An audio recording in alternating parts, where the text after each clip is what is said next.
Di film ini diceritakan kalau setiap orang memiliki kekuatan unik bawaan sejak lahir yang disebut roh pelindung yang bisa digunakan dalam sebuah pertarungan. Tingkat kekuatan roh pelindung dari masing-masing orang pun bervariasi, tergantung garis keturunan dan bagaimana roh pelindung tersebut dilatih. Ada yang sangat kuat dan ada juga yang lemah, bahkan dikategorikan sebagai roh pelindung yang sama sekali tidak berguna. Dan dunia bagi pengguna kekuatan roh pelindung disebut dunia Doulu. Berkisah tentang seorang pemuda yang sering bermimpi aneh, di mana dalam mimpi itu ia berada di sebuah padang rumput perak dengan diikuti suara wanita yang selalu memanggil-manggil namanya. Pemuda ini bernama Tangsan, anak seorang pandai besi yang hidup di sebuah desa bernama Desa Roh Mulia. Di desa tersebut ia hanya tinggal dengan ayahnya karena sang ibu sudah meninggal saat ia masih kecil. Di sela-sela kerjanya, ia menyempatkan diri untuk mempelajari buku kuno pemberian ayahnya yang mengajarkan berbagai macam jutsu. Salah satunya adalah mata iblis ungu yang memungkinkan penggunanya untuk melihat gerakan secepat apapun.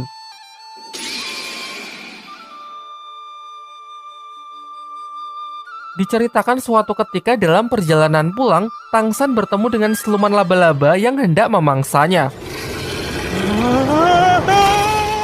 Awalnya Tangsan lari ketakutan hingga ia memutuskan menggunakan kekuatan yang ia pelajari dari buku ayahnya dan berhasil membutakan siluman laba-laba tersebut. Namun sayangnya itu saja masih belum cukup karena penciuman dari siluman laba-laba itu sangatlah tajam. Beruntung seorang pria misterius datang dengan kekuatannya, ia berhasil mengusir siluman itu. Tangsan dibuat sangat terkejut melihat orang tersebut yang bisa mengubah tangannya menjadi cakar serigala. Sampai pria ini memperkenalkan dirinya yang diketahui bernama Suyanto dan menjelaskan bahwa kekuatannya disebut roh pelindung. Ia berasal dari suatu tempat di kota yang disebut Balai Roh Pelindung dan sedang ditugaskan untuk berkeliling mencari para calon murid baru. Kemudian ia menyatakan lumayan terkesan melihat kemampuan bertempur Tangsan yang bahkan belum membangkitkan kekuatan roh pelindungnya, tetapi sudah mampu membutakan mata siluman roh. Sesampainya di rumah, Tangsan menceritakan mengenai kejadian yang baru saja ia alami kepada ayahnya. Tetapi sang ayah terlihat cuek dan sama sekali tidak peduli. Lalu Tangsan juga mengatakan mimpi yang selalu menghantuinya belakangan ini, apakah ini berkaitan dengan ibunya. Tetapi sang ayah tidak menjelaskan apapun. Juga ia selalu merahasiakan cerita di balik kematian ibunya yang membuat Tangsan selalu bertanya-tanya. Di tempat lain, kepala desa menemui Suyanto yang ingin mengadakan semacam tes untuk menguji bakat para anak-anak di desa ini guna perekrutan calon murid baru yang akan dikirim ke Balai Roh Pelindung. Singkat cerita, kepala desa pergi ke rumah Tangsan untuk mengabarkan hal ini dan juga menyuruh Tangsan untuk ikut ambil bagian. Tetapi sayangnya sang ayah mendengar hal tersebut secara tegas melarangnya tanpa memberikan alasan apapun. Kemudian malam harinya ayah Tangsan membakar buku yang telah Tangsan pelajari dan menyuruhnya untuk tidak menceritakan kepada siapapun. Karena diliputi rasa penasaran, besoknya Tangsan pergi ke tempat ujian tes. Tetapi karena menghormati ayahnya, ia tidak ikut serta dan hanya mengintip dari jendela untuk melihat anak-anak lain membangkitkan kekuatan roh pelindungnya. Suyanto yang mengetahuinya menyuruh Tangsan agar mencobanya, karena tidak ada salahnya membangkitkan roh pelindung. Dan akhirnya terungkap dari tangan kanannya bahwa Tansang memiliki roh pelindung jenis tanaman, yakni rumput biru perak. Sayangnya, ia sedikit kecewa karena Suyanto mengatakan tidak ada yang spesial dari jenis ini karena lumrah dimiliki oleh orang-orang biasa. Lanjut ke tes tahap kedua yang dapat menunjukkan tingkat kekuatan dari roh pelindung. Semuanya pun dibuat sangat terkejut karena berbanding terbalik dengan jenis roh pelindungnya yang biasa-biasa saja karena roh pelindungnya memiliki kekuatan roh penuh yang sangat langka. Di tangan kirinya, Tansang merasa telah membangkitkan kekuatan roh pelindung yang lain. Namun ia memilih untuk menyembunyikannya. Karena keistimewaannya inilah, Suyanto memberikan undangan kepada Tangsan untuk bergabung dengan Balai Roh Pelindung. Setibanya di rumah, Tangsan berterus terang kepada ayahnya kalau ia tadi siang mengikuti ujian dan telah berhasil membangkitkan roh pelindung di tangan kanannya, yakni rumput biru perak. Selain itu, di tangan kirinya ia juga telah membangkitkan roh pelindung yang lain. Hal ini membuatnya memiliki roh pelindung ganda. Kemudian sang ayah meminta Tangsan berkonsentrasi untuk mengeluarkan kekuatan itu. Terlihat sebuah palu hitam muncul yang diketahui bernama Huotian. Sang ayah lalu menyuruh putranya tersebut agar menyembunyikan kekuatan tangan kirinya dari siapapun dan menjelaskan bahwa palu itu harus ia gunakan untuk melindungi roh pelindung di tangan kanannya. Singkat cerita, setelah melihat potensi putranya, sang ayah mengizinkan Tangsan untuk menerima undangan itu dengan 2 syarat. Yang pertama, Tangsan di sana hanya boleh belajar tanpa bergabung dengan Balai Roh Pelindung. Dan untuk syarat kedua, Tangsan harus membuat sebuah jarum besi dengan memukul besi berulang kali di titik yang sama.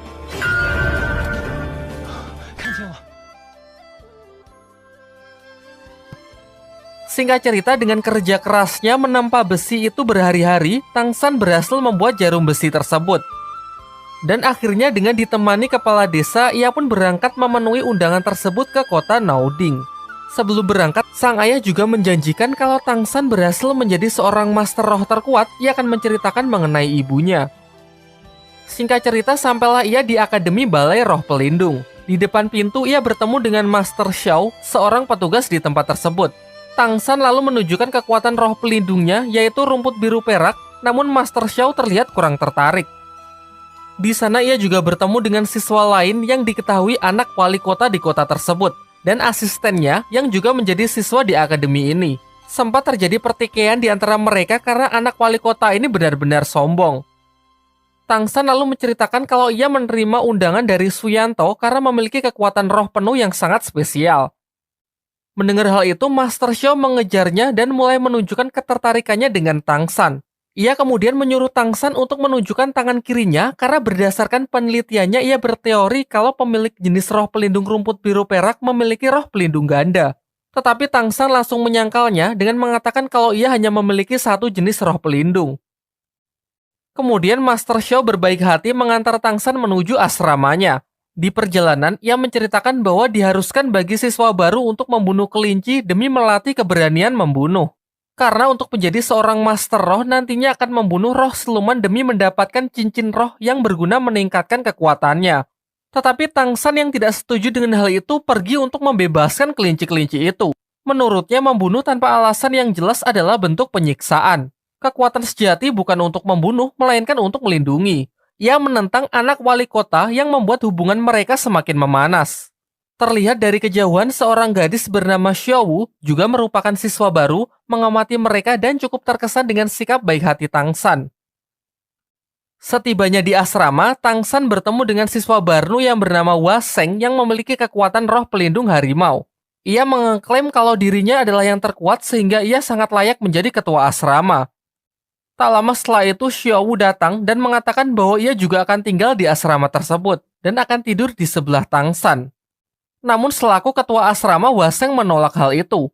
Sampai akhirnya Xiaowu menantangnya bertarung untuk memutuskan siapa yang akan menjadi ketua. Semuanya pun dibuat sangat tercengang karena bahkan tanpa kekuatan roh pelindungnya, Xiaowu bisa menang telak.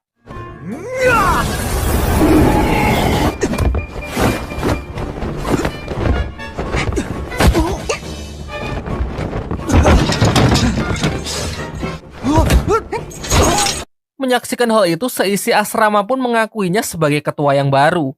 Tak lama setelah itu, petugas dari asrama wanita datang untuk membawa Xiaowu karena ternyata ia salah menempatkan Xiaowu yang harusnya berada di asrama wanita. Singkat cerita, Tangsan pergi menemui seorang pandai besi di dekat sana untuk melamar pekerjaan mengingat finansialnya yang kurang baik. Di sini Tangsan langsung menunjukkan kemampuan menempa besinya yang nampak sangat profesional sehingga ia pun diterima untuk bekerja di tempat tersebut. Malam harinya sepulang kerja, Tangsan kembali ke asrama untuk beristirahat. Namun tiba-tiba, Xiaowu yang menyelinap datang dan tidur di sebelahnya. Tangsan yang terlihat kelelahan karena sudah bekerja seharian mengabaikan hal tersebut dan hanya menganggapnya sebagai mimpi belaka. Baru di pagi harinya, semuanya pun dibuat sangat heboh karena hal itu ternyata benar-benar nyata. Sementara itu, anak wali kota yang masih penasaran dengan Xiaowu pergi menemuinya untuk mengajak makan bersama. Namun Xiaowu menolak ajakan tersebut dan memilih untuk pergi bersama Tangsan. Hal ini membuat si anak wali kota tersinggung dan mulai menaruh kebencian kepada Tangsan. Setelah jam makan siang, kelas pertama pun dimulai.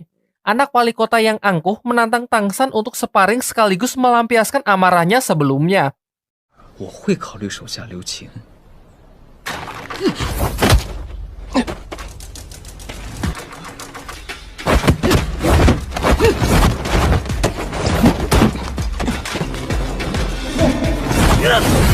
Akan tetapi, ia justru dipermalukan karena Tansang yang terlihat lebih unggul berkat hasil latihan di desa menggunakan buku pemberian ayahnya.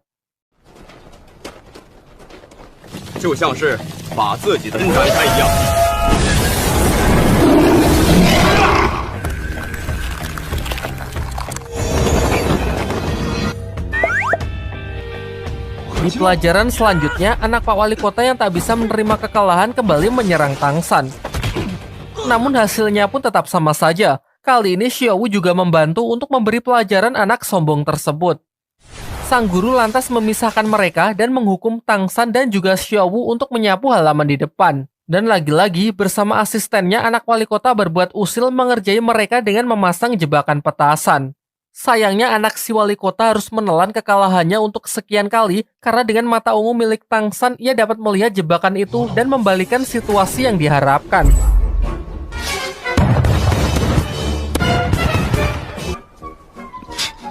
Kembali ke dalam kelas, semua siswa menunjukkan kekuatan roh pelindungnya masing-masing.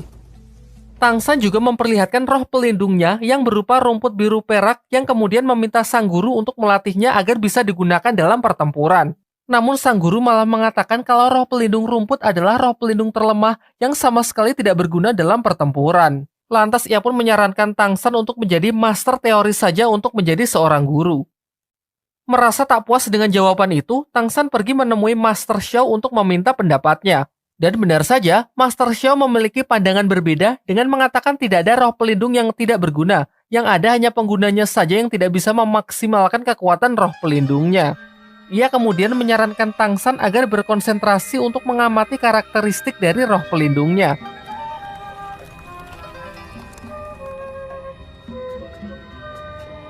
Singkatnya, dengan bantuan Xiaowu yang tanpa ia sengaja, Tangsan berhasil memahami karakteristik yang dimaksud. Lantas ia pun segera mengabarkan apa yang telah ia temukan ke Master Xiao. Setelah itu, Master Xiao membimbing Tangsan untuk mengeluarkan perwujudan dari roh pelindung rumputnya, juga menyarankan agar menjadi Master Roh tipe pengontrol. Hal ini karena roh pelindung milik Tangsan berupa benda hidup yang sangat fleksibel. Ternyata saran dari Master Xiao cukup berguna. Tangsan pun berhasil mengembangkan rumput kecilnya menjadi sebuah tali akar pohon, meskipun ia belum bisa mengontrolnya sama sekali.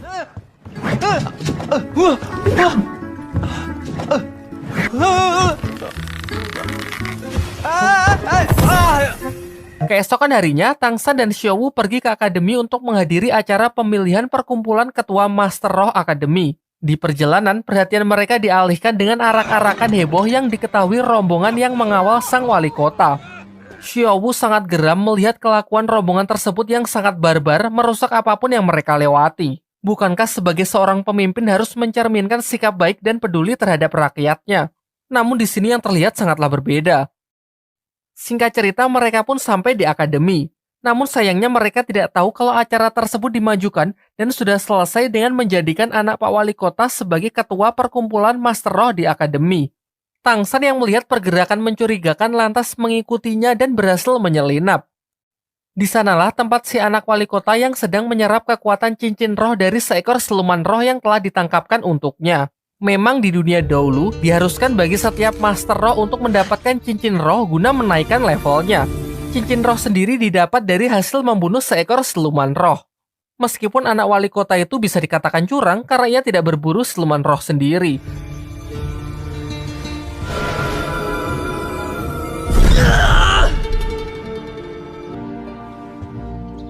Malam harinya, Tangsan menemui Master Xiao agar membantunya berburu cincin roh pelindung yang cocok untuknya. Singkatnya, Master Xiao bersedia untuk membantu. Ia kemudian mengeluarkan roh pelindungnya yang ia panggil Lao Shipao yang berwujud anjing berhidung babi untuk ditukarkan dengan tiket masuk hutan berburu. Diketahui bahwa hutan berburu merupakan tempat tinggal dari banyak siluman roh. Di perjalanan, Master Xiao mengatakan kalau transaksi ini hanyalah sebuah trik, karena roh pelindungnya pasti akan kembali tak peduli dimanapun ia ditinggalkan. Singkat ceritanya lagi, mereka pun diperbolehkan masuk setelah menunjukkan tiket mereka kepada para petugas yang berjaga di depan gerbang. Terlihat juga Tangsan membawa gerobak berisi banyak lobak yang Master Xiao katakan akan berguna di dalam hutan. Di waktu yang bersamaan, anak wali kota datang ke asrama untuk mencari Tangsan berniat menantangnya. Namun Tangsan tidak ada di sana. Dan ia mendapatkan informasi kalau Tangsan sedang berada di hutan berburu untuk mencari siluman roh. Bersama asistennya, ia pun bergegas menyusulnya. Kembali ke hutan berburu, saat sedang beristirahat, mereka sudah disambut oleh serangan siluman roh yang berwujud serigala hitam. Master Xiao lalu membunuhnya dan menjelaskan bahwa warna dari setiap cincin roh menunjukkan usia dari siluman roh tersebut. di mana umur puluhan tahun berwarna putih, ratusan tahun berwarna kuning, ribuan tahun berwarna ungu, puluhan ribu tahun berwarna hitam, dan ratusan ribu tahun berwarna merah. Semakin tua usia siluman roh, maka semakin kuat pula kekuatan dari roh cincin pelindungnya.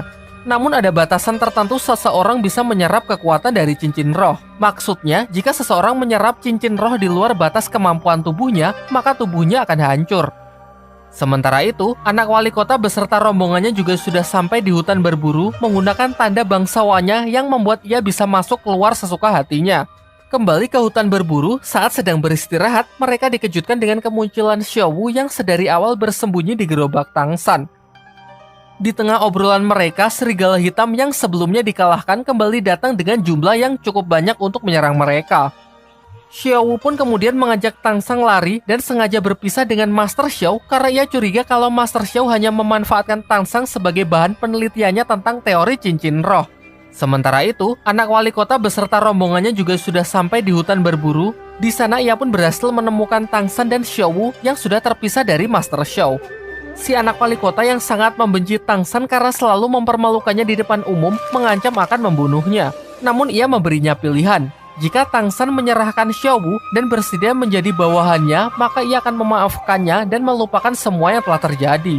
Pilihan Tan Sang pun sudah jelas, ia pun melakukan perlawanan meskipun kalah dari segi jumlah. Tiba-tiba di tengah kericuhan mereka, Lao Xingpao, roh pelindung milik Master Xiao muncul dari semak-semak yang diikuti roh siluman ular yang diperkirakan berusia ratusan tahun.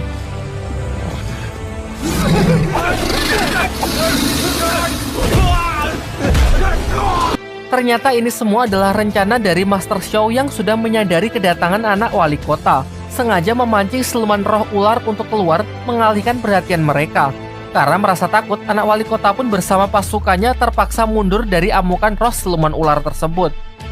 Siluman ular itu kemudian mengamuk mengejar Tang San dan melukai Master Xiao, sampai akhirnya ketiganya pun bekerja sama untuk melumpuhkan siluman tersebut.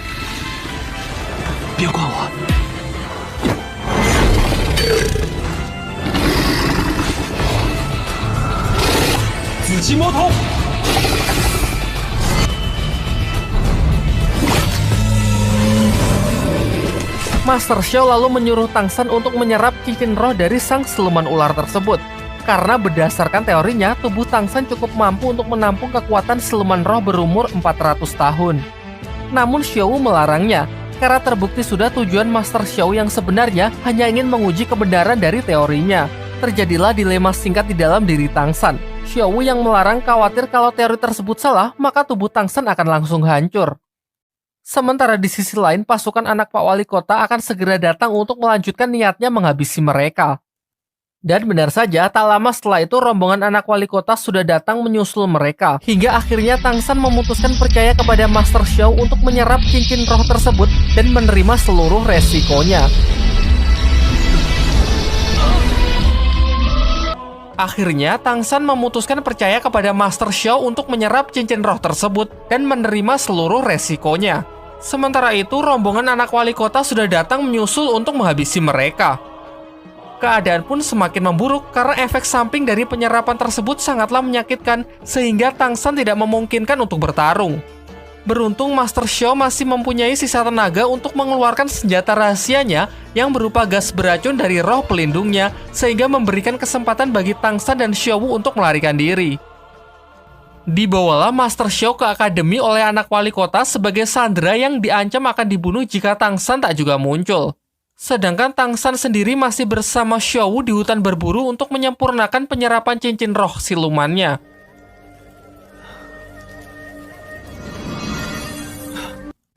Singkatnya, setelah melewati masa kritis, ia pun berhasil mengkombinasikan kekuatan cincin roh siluman ular dengan roh pelindung rumput peraknya yang menghasilkan kemampuan tali akar beracun.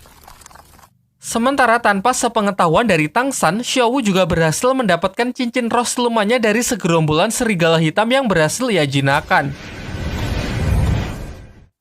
Setelah kembali ke akademi, Tang San mendapatkan informasi dari Hua Sheng kalau anak Pak Wali Kota menyekap Master Xiao di belakang gedung akademi. Tanpa pikir panjang, ia pun bersama Xiaowu segera pergi untuk menyelamatkannya.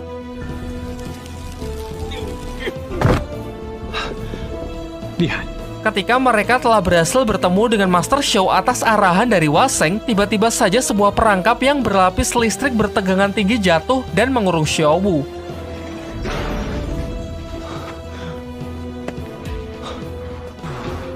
没事，掰弯就好了。 别碰炉子，小五！ Ternyata ini adalah sebuah perangkap yang sudah disiapkan oleh anak si wali kota. Ia sengaja menyuruh Waseng untuk buka mulut memancing Tan San dan Xiao Wu supaya masuk ke ruangan ini. Walaupun Waseng juga terpaksa melakukan hal tersebut karena si anak wali kota telah mengancam akan membunuh keluarganya. Di sini kemudian anak wali kota mengatakan bersedia membebaskan Xiao Wu asalkan Tang San memenuhi dua syaratnya. Pertama, memperkenalkannya kepada Su Yanto, Master Roh yang merekomendasikan Tang San kemarin. Dan syarat kedua, Tang San harus bersedia menjadi bawahannya untuk selamanya. Namun Tang San dengan tegas menolak dan lebih memilih untuk membebaskan Xiao Wu dengan caranya sendiri. 你在干什么？ Ternyata ia nekat menghancurkan kurungan listrik tersebut menggunakan roh pelindung rumputnya.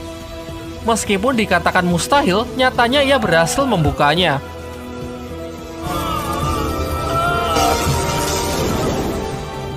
Sayangnya efek samping dari aksi gilanya tersebut membuat roh pelindungnya kini menjadi hancur. Menurut Master Xiao, untuk memulihkan roh pelindungnya, Tang San harus segera menyerap cincin roh siluman keduanya yang harus bertipe tumbuhan. Sadar mereka tidak akan bisa menang, Master Xiao yang sudah terlepas menggunakan kekuatannya untuk membuat kelompok anak Pak Wali Kota jatuh pingsan, sehingga mereka punya waktu untuk melarikan diri.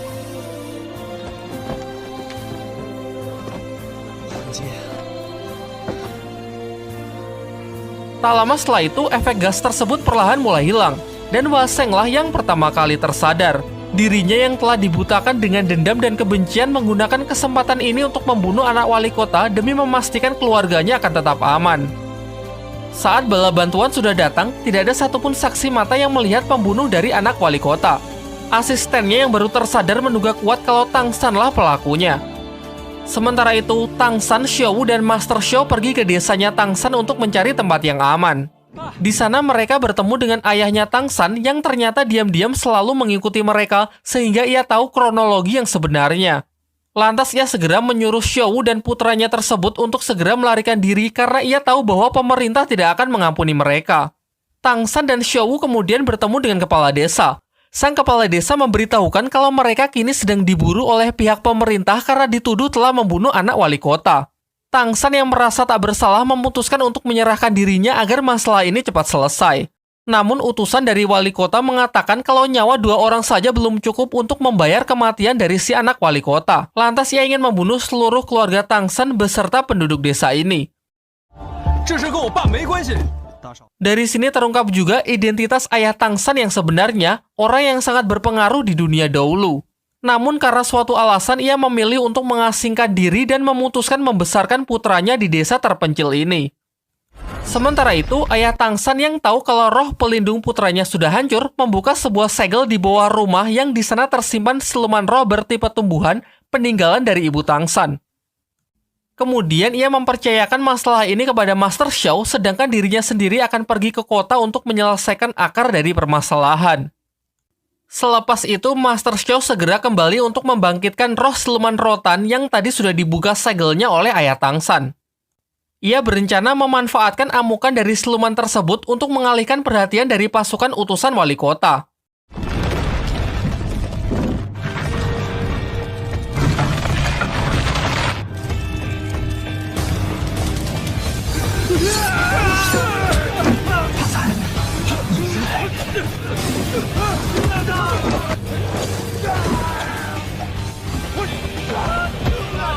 Sejauh ini berjalan sesuai rencananya. Karena keributan tersebut, Tang San dan Xiao Wu berhasil melarikan diri dengan masuk ke dalam rumah.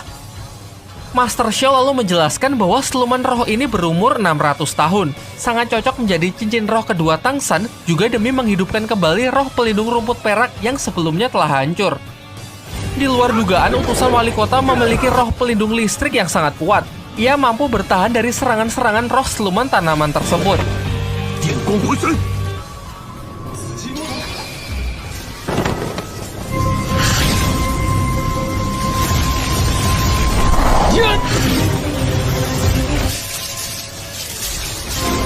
成功了！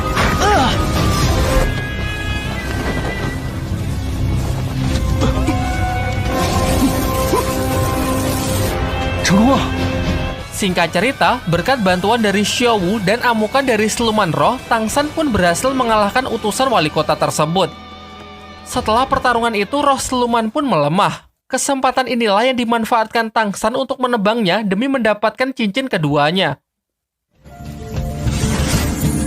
Karena penyerapan dua cincin roh dalam waktu yang berdekatan membuat tubuh Tang San sangat kesakitan. Xiao Wu yang melihat Tang San sangat menderita, memberikan sedikit energinya untuk membantu Tang San. Singkatnya, Tang San pun berhasil melewati masa kritis dan mendapatkan cincin roh keduanya. Di waktu yang bersamaan, ayah Tang San sudah sampai di kota, menghentikan rombongan dari wali kota dan sendirian ia dapat mengalahkan para pengawal tersebut demi membunuh sang wali kota. Diperlihatkan malam harinya, alih-alih berduka atas kematian pemimpinnya, para warga pun sangat senang karena kini mereka telah terbebas dari wali kota yang kejam yang selalu menindas rakyatnya. Kembali ke rumah Tang San. Terlihat mereka tengah merapikan tempat itu yang sebelumnya heboh akibat bentroknya dengan pasukan wali kota. Tiba-tiba Master Xiao mendapatkan telepati dari ayah Tang San agar menemuinya di luar rumah tanpa memberitahukan yang lain. Ayah Tang San memberikan sebuah obat kepada Master Xiao yang dapat membantu Tang San dalam proses penyembuhan roh pelindungnya. Sekaligus ia juga ingin berpamitan karena mulai sekarang ia akan mempercayakan putranya kepada Master Xiao dan meminta agar identitasnya tetap dirahasiakan dari Tang San. Namun ternyata Tang San tidak sepolos itu. Ia pun menyusul Master Xiao dan mengatakan mustahil ia tidak dapat merasakan hawa keberadaan dari ayahnya. Ia kemudian berjanji akan berlatih lebih giat untuk membuktikan bahwa ia bisa menjadi master roh yang terkuat. Baru setelah itu ia akan menagih janji ayahnya untuk menceritakan sejarah lengkap mengenai keluarganya. Ma! Singkat cerita, setelah perpisahan mereka, Tang San meminta Master Xiao agar kembali memasukkannya ke Akademi Balai Roh Pelindung.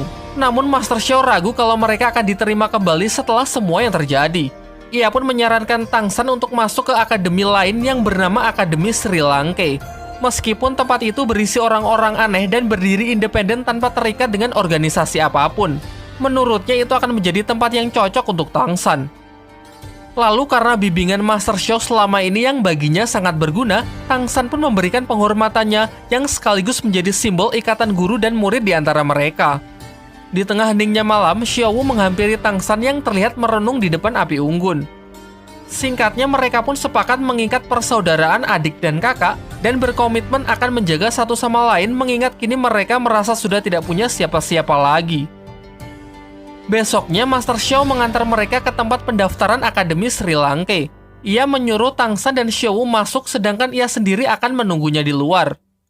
Di sini, Tang San yang tak memiliki cukup uang untuk biaya pendaftaran ataupun uang gedung tetap diterima di akademi karena sikap jujurnya. Pada saat yang bersamaan, ia juga bertemu dengan beberapa siswa lain yang mendaftar, seperti Su Ying yang daftar dengan motivasi ingin bertarung melawan Dai Mubai, seorang murid senior yang juga bertugas sebagai panitia pendaftaran. Juga ada pendaftar lain, seorang wanita misterius yang bernama Hulena. Singkat cerita, siswa senior lain yang bernama Ousiki berbaik hati mengantar mereka menuju asrama akademi yang sudah disediakan.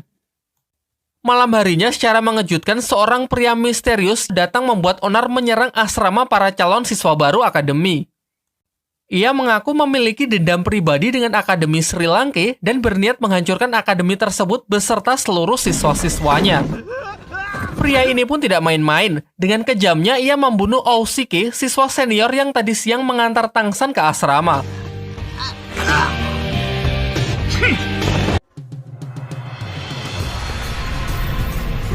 Menyaksikan hal itu, Tang San jelas tak tinggal diam. Bersama Xiao Wu dan murid baru lain yang bernama Su Ying pun melakukan serangan kombinasi untuk berusaha melumpuhkan pria tersebut. Sayangnya pria ini sangatlah kuat. Tak ada serangan mereka yang sanggup melukainya karena nampak mereka yang berada di level yang berbeda. Dari kejauhan, murid baru lain yang bernama Hulena cuma mengamati pertarungan mereka tanpa ingin terlibat sama sekali.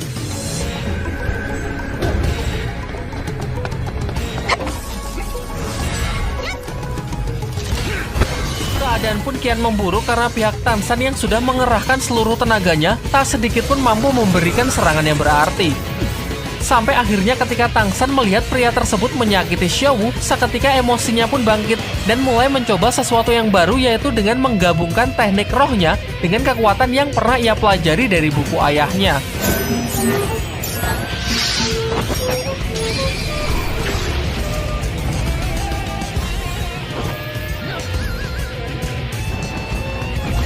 Karena semakin terdesak, ia juga memutuskan untuk menggunakan kekuatan yang selama ini ia sembunyikan, yaitu roh pelindung di tangan kiri, palu hitam Guotian. Sontak serangan kejutnya itu pun mengenai wajah pria itu dan mampu memberikan serangan yang cukup berarti.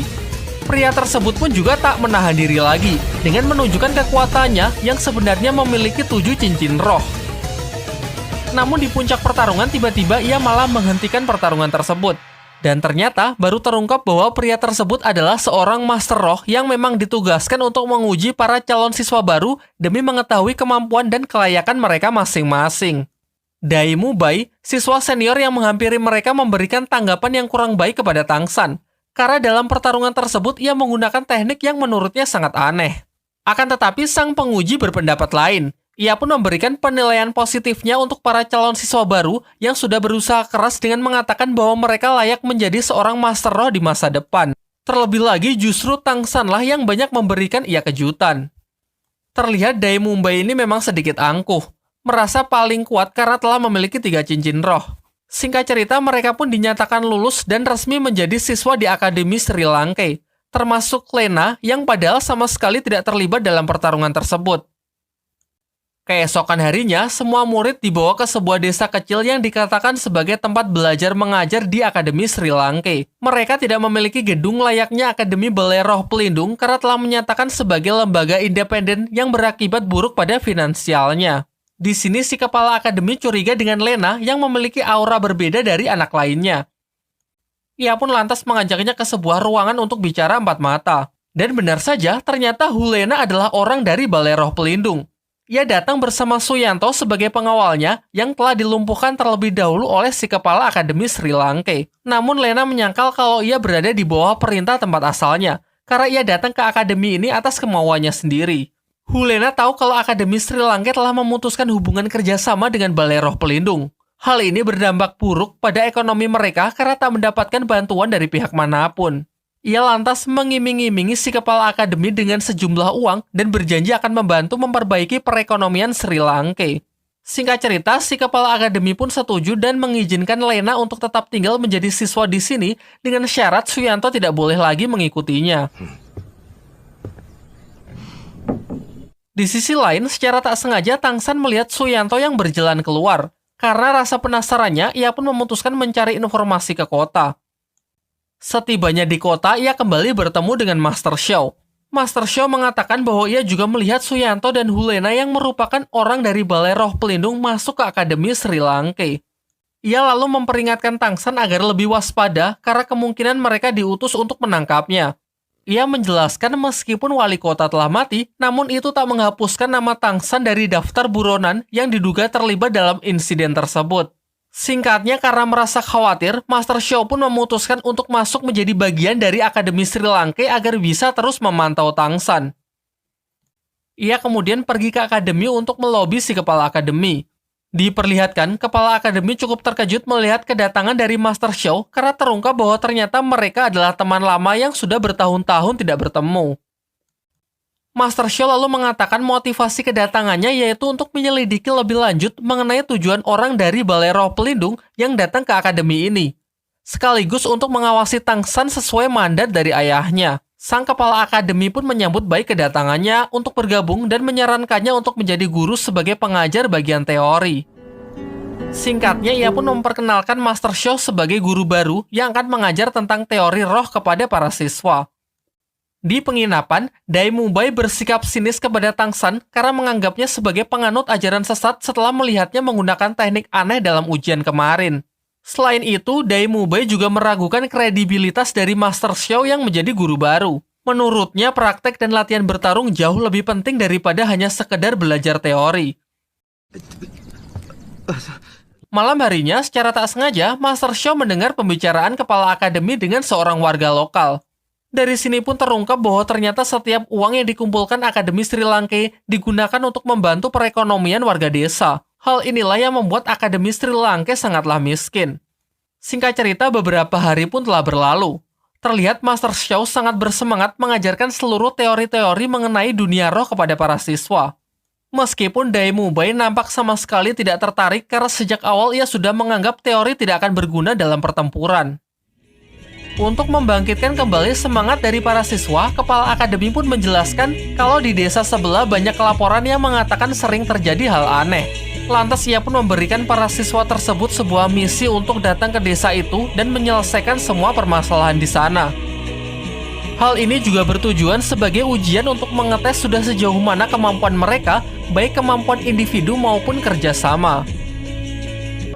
Singkat cerita, para siswa pun sudah sampai di desa yang dimaksud. Namun begitu masuk, mereka sudah melihat banyak sekali kejanggalan. Ada banyak sekali ayam kampung yang berkeliaran tanpa terlihat satupun warga desa yang merawatnya. Jauh masuk ke dalam, mereka menemukan sebuah rumah bekas terbakar yang memancarkan aura misterius.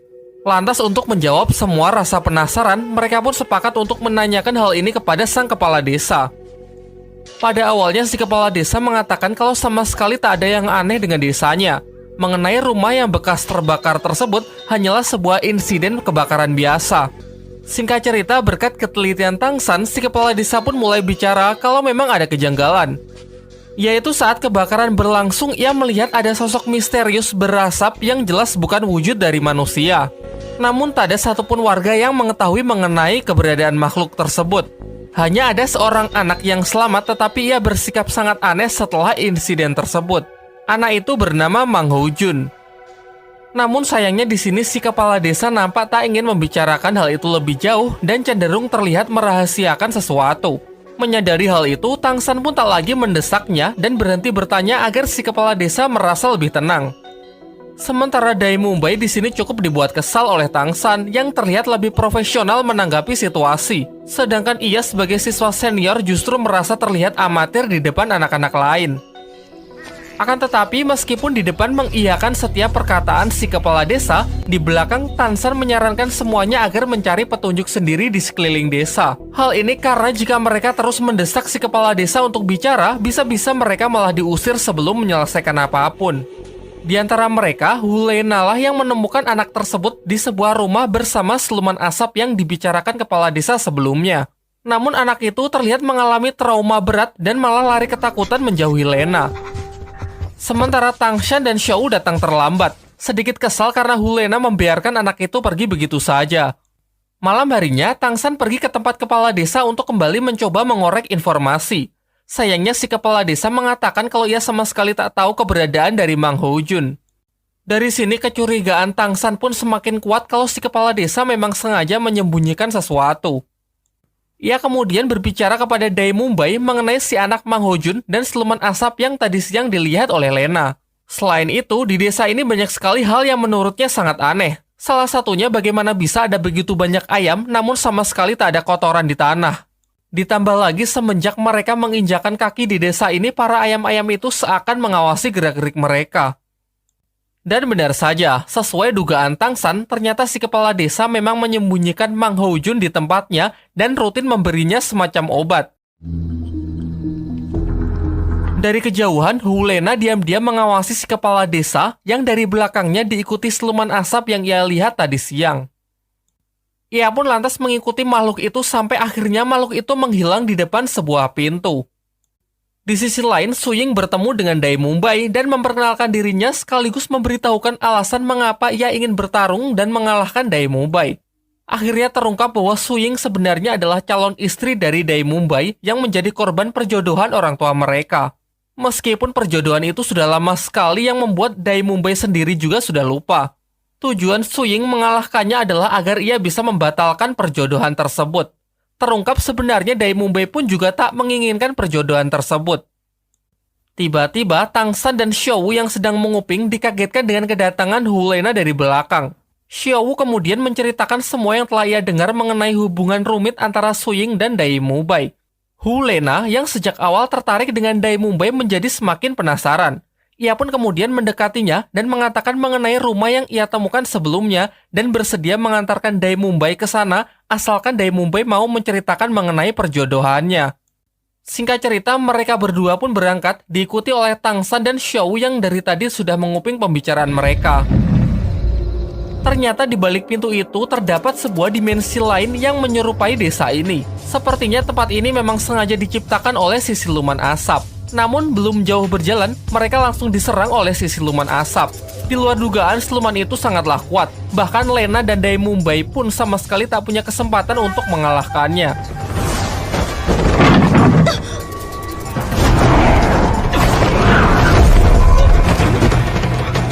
Tang San yang menyusulnya mendapati Dai Mumbai yang sudah terluka dan tidak sadarkan diri. Lantas ia pun segera membawa Dai Mumbai keluar dari dimensi tersebut untuk kembali ke desa. Keesokan paginya, Dai Mumbai sudah siuman berkat kekuatan roh pelindung dari Ousike yang ternyata bertipe penyembuh. Setelah bangun, Dai Mumbai menceritakan apa yang telah ia alami dalam dimensi itu. Di sana, ia dan Lena bertemu dengan si siluman asap dan terjadilah pertarungan singkat yang membuatnya terluka.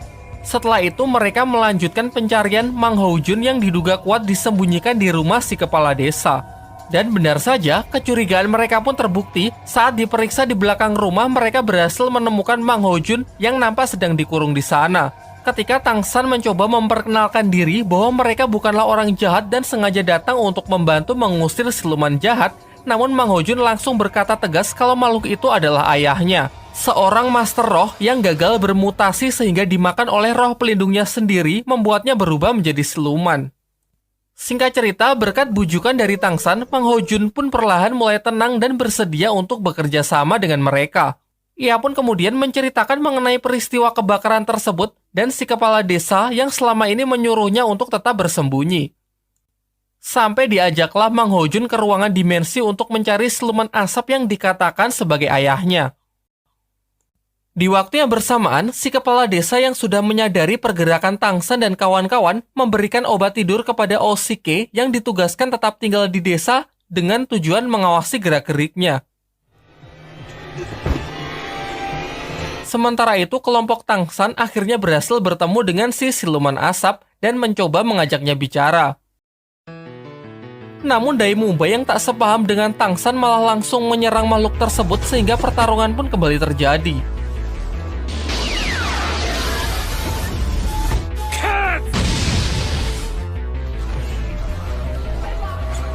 Tak ada pilihan lain, Tang San pun juga ikut dalam pertarungan itu.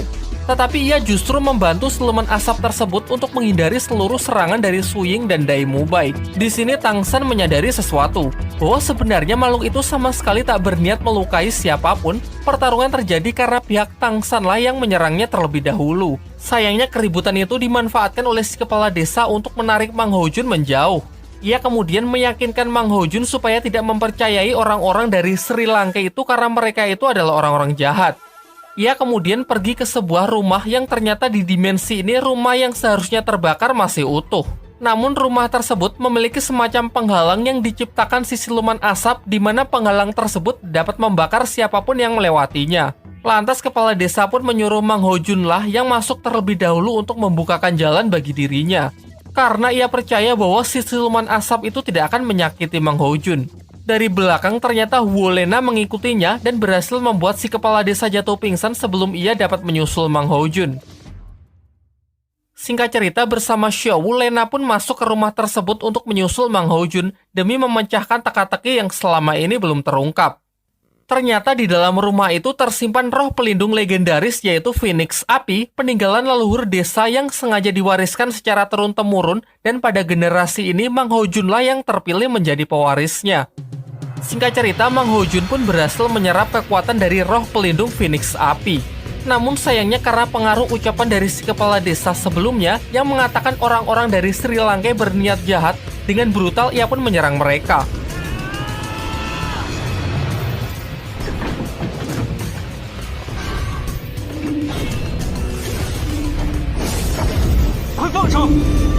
Selain itu, Mang Houjun yang belum bisa mengendalikan kekuatannya benar-benar menyerang dengan brutal. Meskipun pihak Tang San sudah berusaha keras untuk menekannya, namun kekuatan Mang Houjun sangatlah powerful karena dia sendiri sama sekali belum bisa mengendalikannya.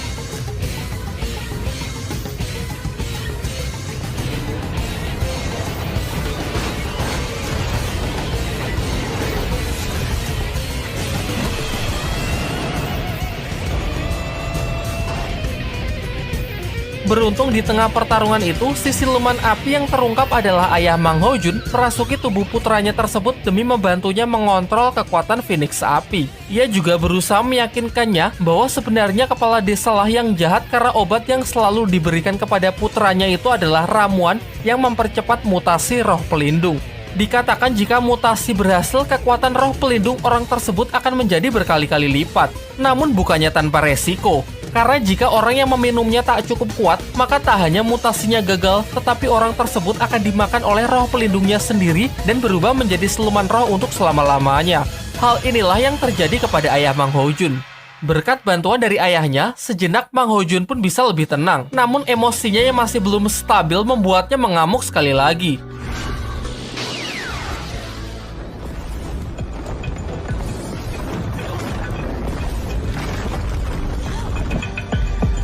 Untung saja di saat-saat genting, si kepala akademi pun datang dan berhasil menghentikan kekuatan liar dari Mang Hojun. Kemudian si kepala akademi menjelaskan bahwa kekuatan dahsyat Mang Hojun yang lepas kendali jika dibiarkan akan sangat berbahaya. Sehingga ia harus segera disadarkan atau pilihan terburuk jika kesadarannya tak juga kembali, maka satu-satunya jalan adalah dengan membunuhnya. Mendengar hal itu, Tang San pun segera mendekati Mang Hojun untuk menghindari pilihan terburuk. Meski itu dapat melukai dirinya agar Mang Hojun bisa tersadar. Ia lantas berusaha meyakinkannya bahwa Mang Hojun kini tak lagi sendiri. Ia akan memberinya sebuah rumah dan orang-orang di akademi akan menjadi keluarganya. Usaha Tang San pun tak sia-sia. Pengorbanannya tersebut menyentuh hati Mang Hojun sehingga ia bisa lebih tenang dan kekuatannya menjadi lebih stabil. Setelah insiden itu, mereka pun kembali ke desa untuk menginterogasi si kepala desa apa motivasinya dan dari mana ia mendapatkan obat mutasi tersebut. Si kepala desa mengungkapkan bahwa ia ingin mengembalikan desa ini di masa keemasannya dengan melahirkan master roh terkuat.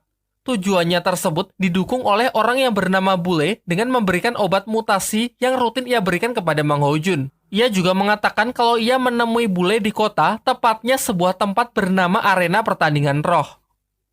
Singkat cerita, Mang Hojun pun percaya kepada Tang San, bersedia ikut bersama mereka untuk memulai hidup baru dan tinggal di Akademi Sri Lanka sebagai siswa baru. Beberapa hari pun telah berlalu.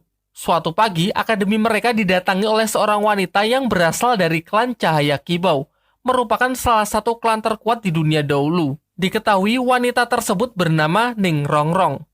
Namun pertemuan mereka dikacaukan oleh Mang Hojun yang kembali kambuh dengan roh pelindung Phoenix-nya yang lepas kendali. Melihat hal itu, Dai Mumbai pun segera beraksi untuk menghentikan amukan kekuatan api tersebut.